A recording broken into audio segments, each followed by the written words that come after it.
On this episode of Game Shack, iiRcade's last days are here and you have a few hours left to order games before you can't forever. Or is that not entirely true? I'm going to break it all down for you coming up next.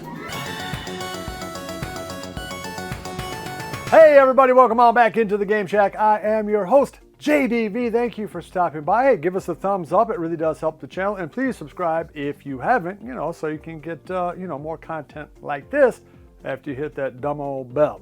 Okay, well, a mass email went out and it looks like you have until Wednesday, the 21st of June, to put in your order for anything from the iiRcade game store. This is Monday, the 19th, as I record this, so that gives you just about 48 hours, but it's a little unclear whether or not that means that Tuesday night at midnight the store will close, or if you have all day on Wednesday. That remains to be seen. So really, if you're seeing this video right now and it is the 19th or 20th of June and you have any interest at all in buying games from iiRcade, you better go do it now. iiRcade is also saying that their servers will shut down permanently sometime on Friday, so that would be, I guess, the 23rd of June.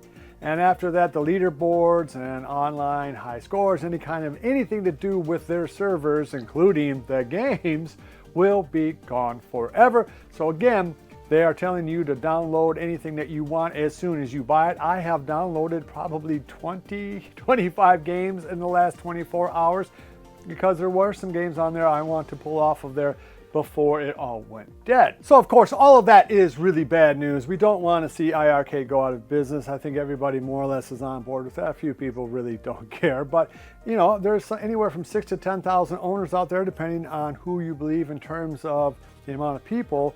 So I guess the question is, now that their servers are going down and you won't be able to buy any more games, will this game system have any more life to it? And the answer is yes, probably so. And that comes on two fronts. First is a hardware thing that you're going to be able to do from GRS. If they reach enough pre-sale unit sales, they're going to put out a very nice controller deck that has the spinners on it, has light up stuff, much better looking. But more important than the functionality of the controllers is the fact that you would be able to add something like, in theory, something like a RetroPie or something like that, where you'd be able to play a lot more games on it, kind of like CoinOps X. In fact, even CoinOps X is potentially possible using this unit. More on that to come, and hopefully I'll be able to get my hot little hands on one of those. So if and when I do, and if it comes out, we'll know more about that. But that is a hardware solution that has potential to add thousands of games to the iiRcade, and that, considering its unique aspect ratio, would be a really nice thing. Now, B over at Kongs R Us the other night had Mystery Encoder on, and he seems to indicate that after the store goes down on Wednesday sometime, he's thinking about putting or making available a soft mod that you can do. You just, Kong said I think it took him 2 or 3 minutes to install onto his system.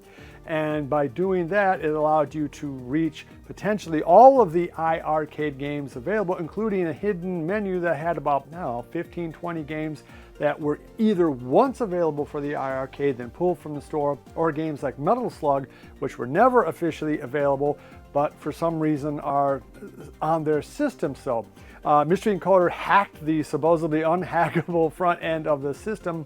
So that breathes more potential life in terms of at least getting everything that iiRcade did and maybe some other games. There's also a prospect for new game developers to continue to put games out for the iiRcade if this works.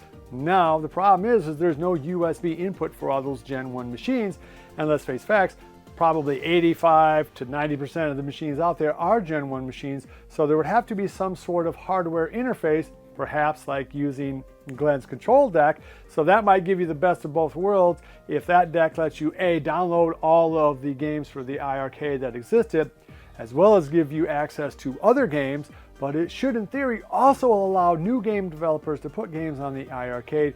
So bottom line, and as I wrap this episode up, if you have any interest in buying any more games for the iiRcade and it's still June 19th or 20th, go and do it now. It really is your last chance. I'm a little disappointed that not all of the games are on sale there. It's very hit or miss for what games are on sale. There's not a lot of deep discounts. There is a couple of new games on there. A heavy metal game just came out and it looks okay. So there's a few little things that you want to check out if you haven't checked out that store and you have space on your iiRcade. Go ahead and do it and download it. You might as well get the most functionality out of it. And fingers crossed, we're going to get that new controller deck and a soft mod from Mystery Encoder maybe as soon as this Wednesday. Of course, I'll update the channel or down in the links below once I know more. All right, so that's it. That wraps it up. Thanks for stopping by, you guys. It really does mean a lot to me that you guys have been kind of paying attention to all this.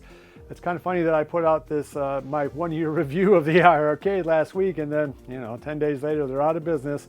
But don't blame me. I didn't have anything to do with it. All right, you guys, love each other, and until next time, I'll see you in the Game Shack. Mwah! Be sure to visit EvilGeniusEntertainment.com for exclusive content, swag, casting call news, and much, much more.